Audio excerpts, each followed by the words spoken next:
nous avons besoin d'une réforme de l'éducation. Et la réforme de la pensée, c'est... Moi, je pense que la pensée politique doit être fondée non seulement sur un diagnostic valable, mais très difficile sur ce qui se passe, parce que ceux qui ont été les penseurs politiques, que ce soit Marx, que ce soit Tocqueville, ou même à droite Maurras, ils ont voulu faire un diagnostic historique de ce qui se passe. Oui, tout à fait. Bon, alors, donc, aujourd'hui, ce diagnostic manque. On a des diagnostics anciens, parce qu'il est très difficile, cette mondialisation. Moi, j'essaie de faire mon diagnostic, montrant son ambiguïté, et pas seulement son ambiguïté, mais aussi qu'elle court vers des désastres. Mais aujourd'hui, on n'a que des segments, démographie, économie, psychologie, religion, on n'a pas la vue d'ensemble. Mais une fois le diagnostic ne suffit pas, il faut relancer, disons, les principes qui vont guider la politique. Et moi, alors, tout en n'aimant pas ce mot « la gauche », parce que le « la » de la gauche est absolument creux. Dans le fond, il n'y a eu de gauche unique que dans des très rares périodes historiques, et le reste du temps, ils se sont combattus à mort. Bon. Mais la gauche, non. Mais ce qui est important pour moi, c'est de me ressourcer dans des pensées que l'on trouve au XIXe siècle, qui représentaient ces aspirations. Il y a d'abord l'aspiration libertaire. Qu'est-ce que c'est que l'anarchisme? L'anarchisme, le libertarisme, c'est l'épanouissement de l'individu. C'est l'aspiration socialiste. Qu'est-ce que ça veut dire le socialiste? La société doit être meilleure. C'est l'aspiration communiste. Qu'est-ce que ça veut dire communisme? Il faut qu'on vive en communauté, en fraternité. À quoi nous avons heureusement ajouté l'aspiration écologique. On doit avoir un rapport respectueux et avec la nature, et dont nous faisons partie tous les temps distincts.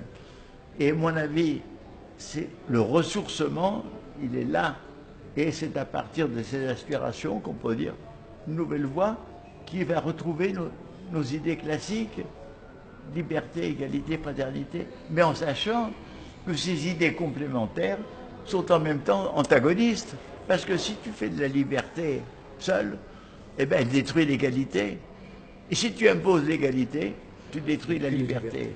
Et quant à la fraternité, aucun État ne peut l'imposer. Elle doit venir de nous. Donc, il faut régénérer ces idées qui aujourd'hui sont endormies, sont mortes.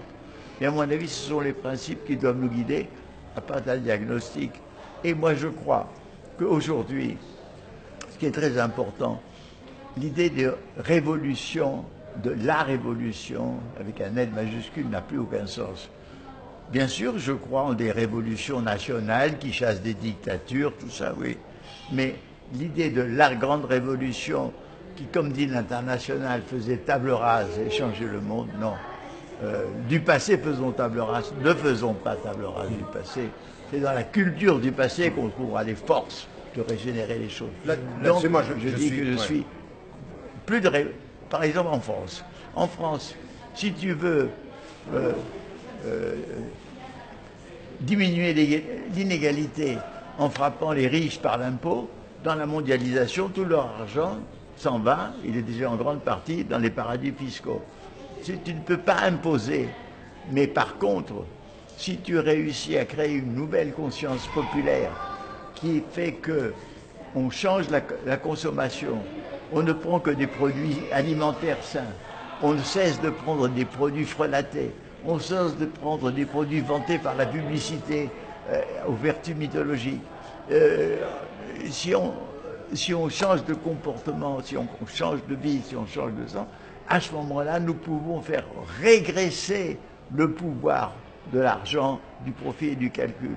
Par exemple, si on est obsédé par l'idée que la santé, ce n'est pas les médicaments, c'est la bonne nourriture, eh bien, l'agriculture fermière et écologique va se développer, l'agriculture industrielle et l'alvéole vont régresser, et par là, la domination des lobbies financiers vont diminuer. Donc nous pouvons aujourd'hui, il faut envisager à une progressivité dans le chemin. C'est un chemin nouveau dans lequel... Mais le fait de commencer à emprunter ce chemin nous fera du bien à chacun. Le fait de manger des produits sains, écologiques, nous fait du bien à chacun. Le fait de coopérer à une meilleure société nous fait du bien à chacun. Déjà, le fait de participer à une volonté d'assainissement et d'amélioration de la société du monde nous fait du bien. C'est déjà l'acquis fondamental. Et c'est ça, je crois, pour moi, la voie. Voilà. Alors, bon, ça, on est vraiment dans une discussion de fond. Je vais essayer de t'exposer comment, de l'intérieur de ma tradition, aujourd'hui, je pose un certain nombre de jalons sur quelque chose dont on a parlé, dont tu viens de parler tout à l'heure, qui est la notion de résistance. Comment repenser le politique ou repenser l'éducatif, par exemple, dans la société qui est la nôtre, qui serait une réponse à ce qu'on considérerait comme la régression de notre civilisation ou la régression de la situation générale. Et moi, aujourd'hui, c'est ce que je te disais quand je parlais ce matin en disant, moi aujourd'hui, je suis en train de produire une théologie islamique de la libération, c'est qu'en fait, ce qui m'intéresse aujourd'hui, comme espace où je pense que l'on peut produire une nouvelle pensée politique, ou plutôt un nouveau positionnement politique, et un nouveau mode de penser l'éducation, c'est dans la résistance et c'est dans le penser du contre-pouvoir, c'est-à-dire le contre-pouvoir constructif. Le contre-pouvoir, pour moi, il est essentiel. C'est-à-dire qu'à un moment donné, ce qu'on nous présente comme politique aujourd'hui, c'est une compétition superficielle pour le pouvoir. Moi, ce qui m'intéresse, c'est la pensée critique du contre-pouvoir. Et ça veut dire, à un moment donné, et c'est pour ça que, bon, moi, je l'inscris à partir de ma tradition, en disant, par exemple, au niveau de l'individu, ça veut dire la quête de sens. Le premier espace de la théologie de la libération sur le plan individuel, c'est la quête de sens.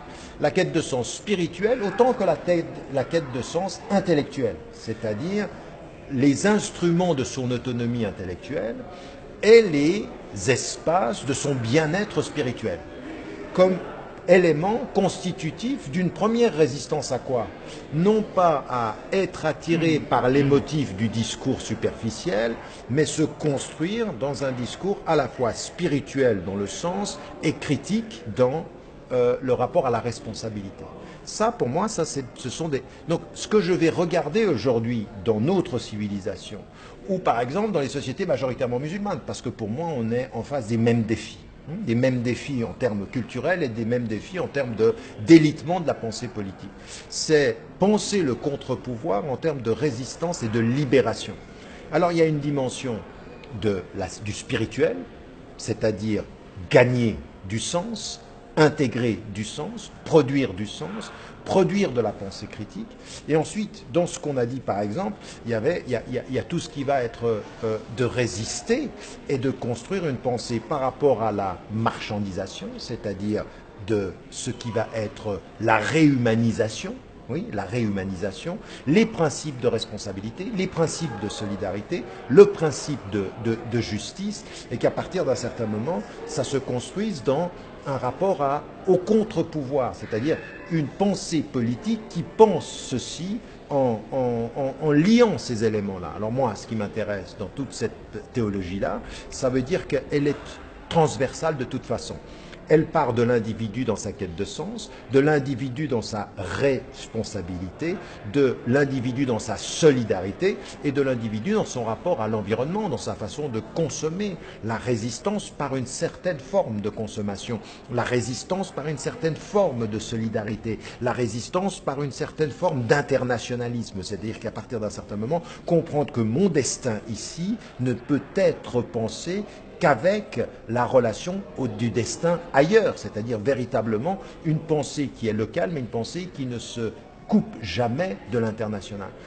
J'en suis arrivé là, moi, cette théologie de la libération, c'est-à-dire qui revient à ce qu'on avait en Amérique latine, mais pas du tout avec simplement la lecture des pauvres. C'était la lecture des pauvres tels que, par exemple, Gutiérrez ou pauvres. Moi, c'est pas ça qui m'intéresse, c'est beaucoup plus profond que ça.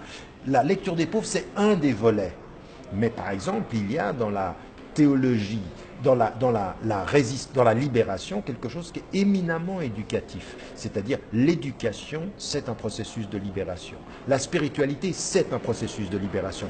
Et donc, aujourd'hui, je pense que là où on peut se réconcilier avec les peuples, c'est où on peut se réconcilier avec leur aspiration, c'est au lieu d'accompagner un mouvement ou de constater ou d'observer le mouvement des peuples vers on a tout essayé, pourquoi on n'essaye pas ça, finalement c'est notre pays et notre identité, c'est-à-dire le discours de l'extrême droite ou des populismes au sens où je l'entends moi, voilà, donc ça c'est accompagner les peuples dans quelque chose qui est un autre type de discours.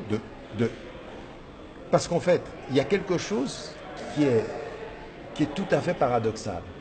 C'est-à-dire que le sentiment d'en avoir marre de cette classe politique, oui, de se dire vous nous avez menti, vous nous avez volé, vous êtes, je veux dire, de Fillon à haut, je dis on a marre, vous êtes des professionnels de la politique. Et bien finalement on va choisir quelqu'un d'autre et puis on se tourne vers le pire en l'occurrence. Eh bien nous c'est là où il faut avoir une force de proposition. C'est normal qu'ils en ont marre, qu'ils en aient marre. C'est normal que le peuple ait marre de cette politique qu'on leur présente, de ce mensonge et de cette mise en scène.